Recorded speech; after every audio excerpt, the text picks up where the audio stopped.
ज्ञानवापी मस्जिद के प्रकरण को लेकर आईएमसी के राष्ट्रीय अध्यक्ष मौलाना तौकीर राजा खान द्वारा शुक्रवार को नमाज के बाद इस्लामिया मैदान में पहुंचकर जेल भरो आंदोलन का आह्वान किया गया था। पुलिस प्रशासन, जिला प्रशासन ने किसी भी अनहोनी घटना को रोकने के लिए शहर को 4 चरणों में बांटकर भीड़ को रोकने के लिए भारी पुलिस बल तैनात कर दिया था। नमाज के बाद मौलाना तौकीर राजा और उनके समर्थकों द्वारा इस्लामिया मैदान में जाने का प्रयास किया गया। सरकार विरोधी, पुलिस विरोधी, प्रशासन विरोधी नारों के बीच पुलिस और प्रदर्शनकारियों के बीच धक्का मुक्की का दौरा काफी देर तक चला। शाम 4 बजे पुलिस प्रशासन अधिकारियों ने सूझबूझ से मौलाना तौकीर राजा से और सांकेतिक गिरफ्तारी दिखाकर मामले को शांत करने का प्रयास किया।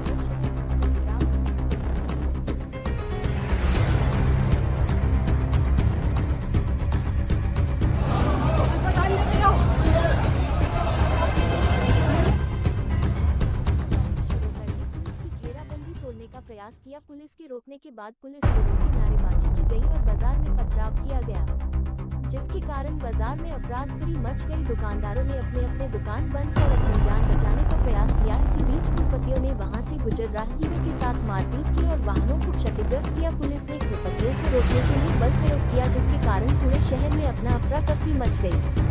यहाँ बताते चले कि शहर की फिजा को देखते हुए स्कूलों के प्रबंधकों ने अचानक बच्चों की छुट्टी का मैसेज जब अभिभावकों के पास भेजो तो शहर की स्थिति और भी चिंताजनक हो गई। पर कुल मिलाकर शहर में पूर्ण शांति है और आज भी शहर के संवेदनशील क्षेत्रों में तथा मुख्य बाजारों में सशस्त्र पुलिस बल को तैनात किया गया है ताकि खुराफाती कुछ खुराफात न कर सके। नमस्कार। मुझे लगता है कि यदि कहीं पर कुछ नहीं हो रहा है तो आज मौलाना तौकीर को भेज दिया जाए तो हर जगह का माहौल जो है बड़े शांतिपूर्ण लफ्जों में, बहुत मीठे मीठे शब्दों में वो अपनी बात को कहकर किस तरह से जो है वो माहौल को खराब करते हैं, ये सचमुच में उनके लिए महारत हासिल है। आजकल वो जिस तरह से भड़काऊ बयान दे देकर, और भड़काऊ बयान भी कैसे हैं जिसके द्वारा जो है वो कौम में को नफरत फैलाना, कौम को भड़काना, युवाओं को जो है वो आक्रोशित करना, इसमें उनकी सचमुच में पूरी महारत है।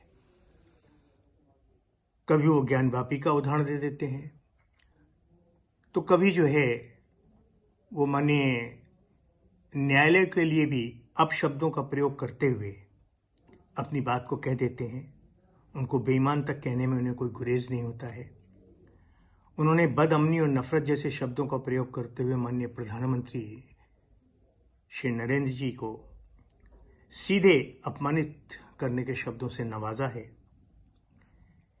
ऐसी इस प्रकार की बयानबाजी पूर्व में 2010 और 2012 के अंदर भी मुझे याद है कि बरेली के अंदर जब दंगे हुए थे तो उसमें मुख्य भूमिका जो है वो आप ही की थी। मैं इस परिप्रेक्ष्य में मौलाना तौकीर और उनकी मानसिकता रखने वाले लोगों को एक बात बहुत स्पष्ट रूप से कहना चाहता हूँ। आज जेल भरो आंदोलन करो, किसी को कोई आपत्ति नहीं। आप सरकार के खिलाफ विपक्ष का रोल निभाएं, खूब निभाएं, हमें कोई आपत्ति नहीं। परंतु इस सब की आड़ में माहौल को बिगाड़ने की कोशिश करना, ये बिल्कुल मत भूलिए कि हर क्रिया की प्रतिक्रिया होती है। भारत में आज भी बहुसंख्यक समाज जो है वो हिंदू है। हमने कभी भी संविधान के विरुद्ध, हमने कभी भी न्यायालय के विरुद्ध कार्य नहीं किया। अगर रामलला का आज भव्य मंदिर बना तो इतने वर्ष इसलिए लगे कि हमने न्यायालय के प्रतीक्षा की, उनके आदेश की प्रतीक्षा की।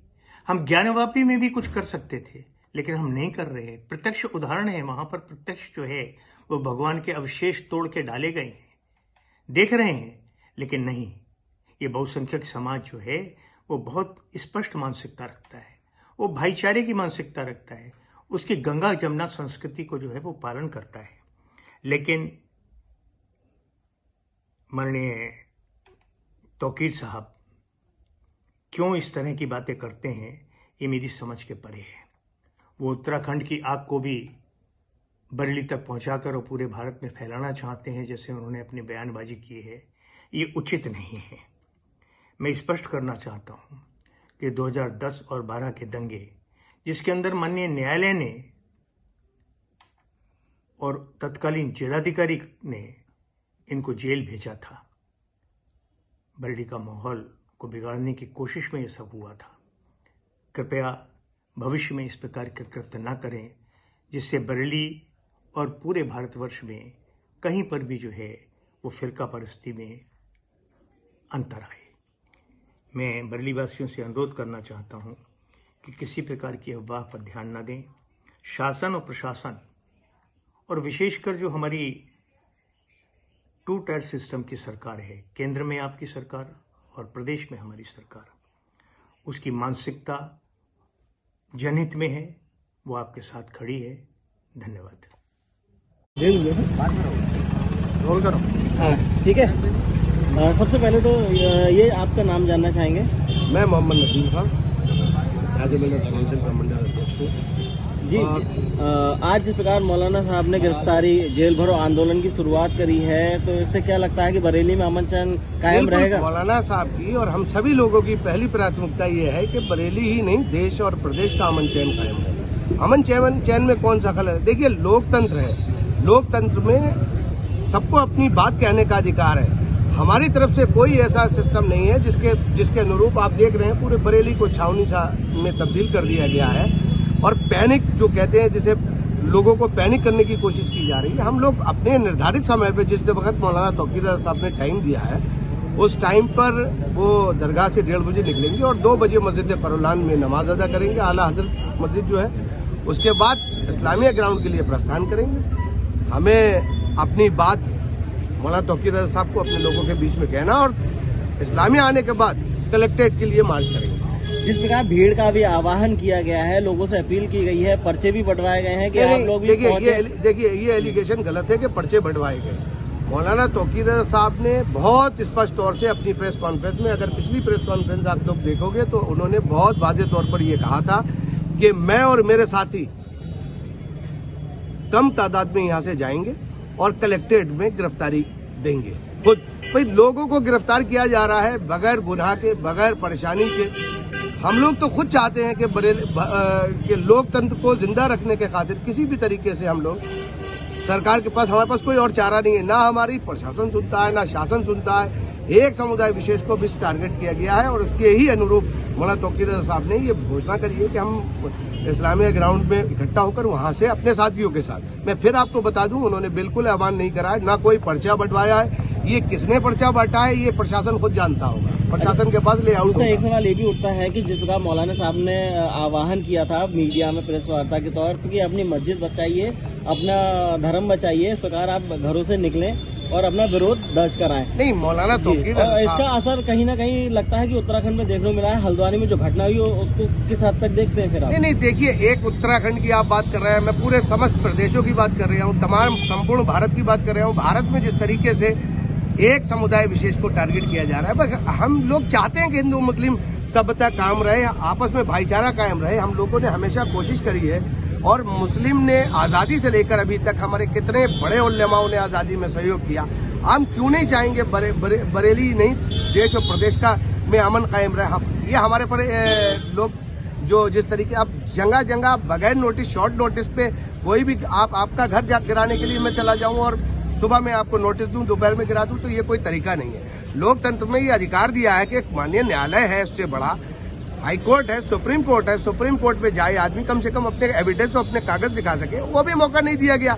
तो उसका परिणाम ये है कि वहां पर देखिए, वहां पर जो लड़ाई है, वहां पर फिर मैं कह रहा हूं पूरे भारत में यही है, एक समुदाय विशेष को बिल्कुल डराने और धमकाने की साजिश के तहत ये किया गया। तो क्या उसका न्यायालय कोई औचित्य नहीं रखता? देखिए, बिल्कुल तमाम लोग माननीय न्यायालय को, हम सभी लोग सर्वोपरि हमारे लिए न्यायालय है। हम लोग सब चाहते हैं कि न्यायालय के अनुरूप ही काम किया, लेकिन कुछ लोग न्यायालय को उन्होंने किस तरीके से अपनी हाथ की कठपुतली 2-3 चीजों को लेकर ईडी है और सीबीआई है, इन लोगों को लेकर